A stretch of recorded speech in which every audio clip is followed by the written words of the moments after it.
Hi, this is Margaret Maloney, and welcome to the Death Dhamma podcast.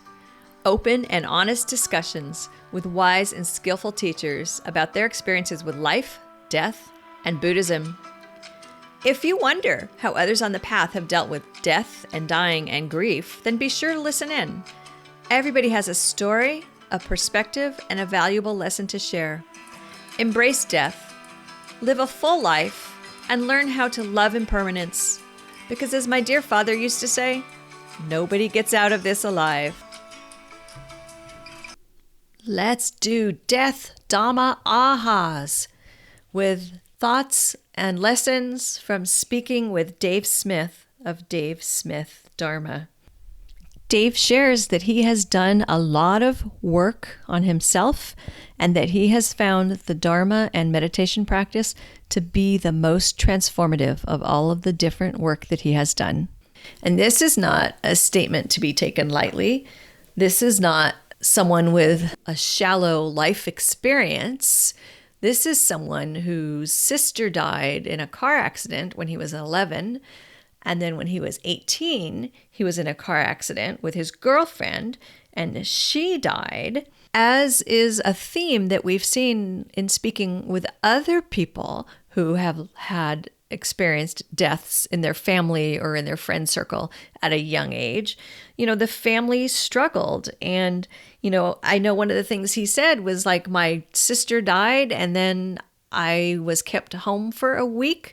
And then a week later, I was, back in school doing long division. And does this make sense? Does this make sense? Why is everybody pretending that they are okay? It's okay not to be okay. And it's okay for things to be messy. And it comes back to that theme of when we can learn to have some comfort around letting sadness into our lives, then we can help give better direction to our younger family members, right? So because of these two experiences, he remembers feeling like the universe is against me.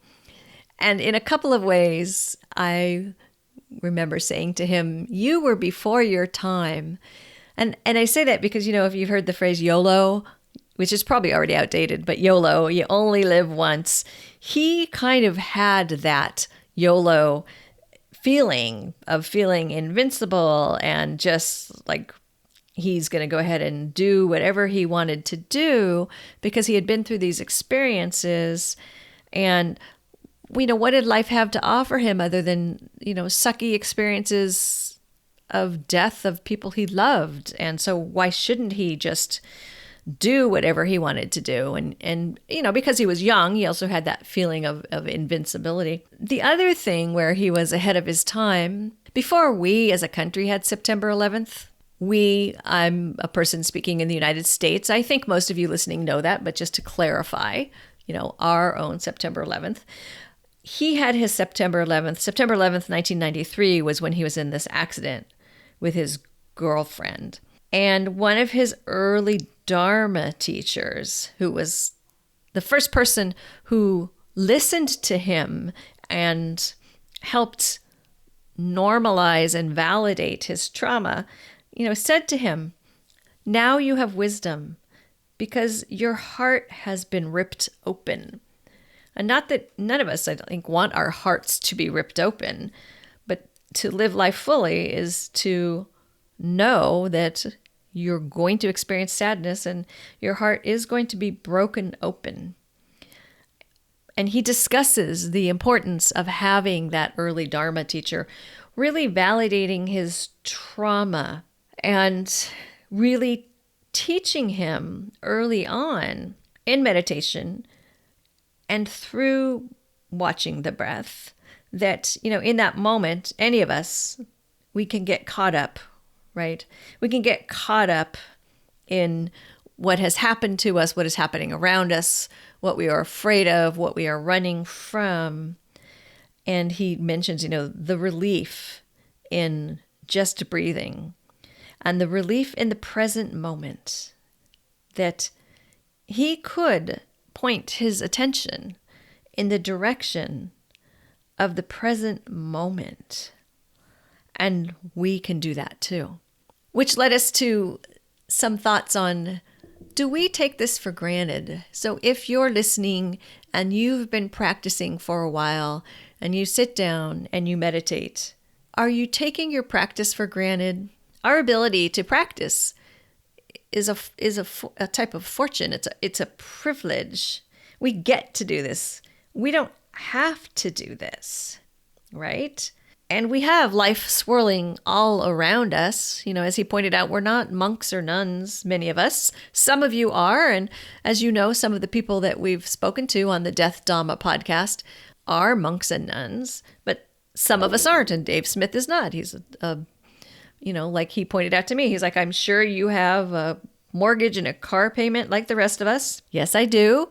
And, I'm sure you have to put away groceries like the rest of us. Yes, I do. And, his point is, but when you're done with all that, can you step away from that? Can you step away from that and get into your practice and be in the current moment? And you know what? Yes, some days I can, and some days not so much, because, spoiler alert, I'm practicing, right? It's a practice. Dave is very open about his journey through addiction. There's something that I've believed for a time. Then there's a saying that I have used in discussions, and I don't remember where I first heard it, but it goes like this. There's no such thing as a happy addict. Now, someone who is in recovery, absolutely.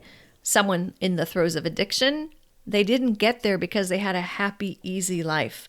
And no matter how you want to look at somebody and judge them and say, why is she a drug addict? Or why is she an alcoholic? Or what's his problem? You don't know what path they've walked. You don't know what brought them to that place. People don't come to addiction because they're happy and because their lives were easy. And one of the things that Dave says is, he says, yes, I can go to a meeting and introduce myself and say, hi, my name is Dave, I'm an alcoholic.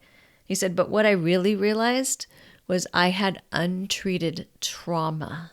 And that really resonates with my understanding from friends and family members of that. Again, there's no such thing as a happy addict. Frequently, the path to addiction starts with trauma and untreated trauma. Something Dave said about death that I love. He said, death is not rocket science. It's not rocket science. But when we are confronted with it, we know it. We know there's death, but it's painful.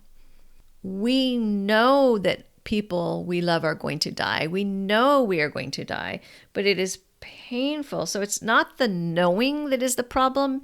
It's the how to deal with it when it happens that leads us to problems.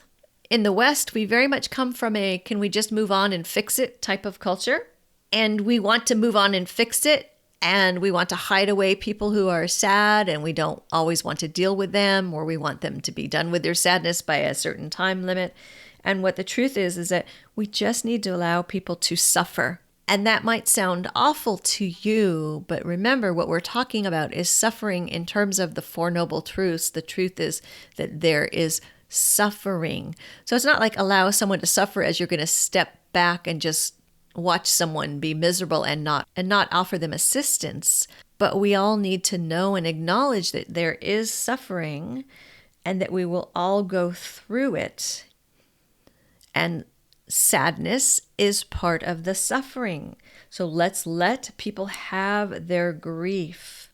Let's not try to hide it. Let's not try to fix it. Let's not try to put a time limit on it. Just be there with someone if you can. The truth is that Buddhism isn't consoling you. It's not making you feel better in terms of saying, oh, it'll be okay, you won't suffer. Buddhism is trying to say to you, there will be suffering, and you are suffering because of clinging and attachment. And there is a way out of suffering, and the way out of suffering is the Eightfold Noble Path and developing right view and seeing how things are and understanding the suffering and your attachment is part of the way.